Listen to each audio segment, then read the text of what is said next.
जिल्हा परिषदेचा मोठा निर्णय, आता शिक्षकांचे पगार थेट बँक खात्यात, सीएमपी प्रणाली लागू।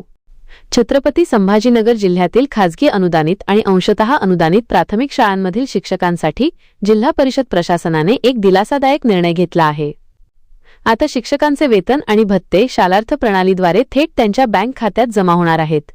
यासाठी स्टेट बँक ऑफ इंडियाच्या सीएमपीई कुबेर या आधुनिक प्रणालीचा वापर करण्यात येणार आहे। शिक्षण विभागाने 23 फेब्रुवारी 2025 रोजी काढलेल्या पत्राद्वारे या नवीन प्रक्रियेची माहिती दिली आहे। या निर्णयामुळे वेतन प्रक्रियेत अधिक पारदर्शकता आणि वेग येणार आहे।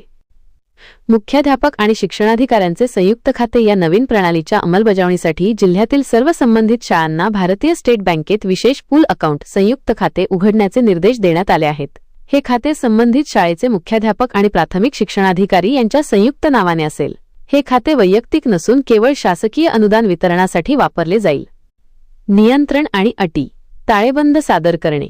मुख्याध्यापकांना या खात्याचा मासिक ताळेबंद नियमितपणे वेतन व भविष्य निर्वाह निधी पथक कार्यालयास सादर करावा लागेल। अधिकार, खात्याचे व्यवहार थांबवणे, स्वाक्षरीत बदल करणे किंवा काही कारणास्तव वेतन स्थगित करणे यासारखे सर्व तांत्रिक अधिकार शिक्षणाधिकारी, प्राथमिक आणि अधीक्षक वेतन पथक यांच्याकडे राखीव असतील।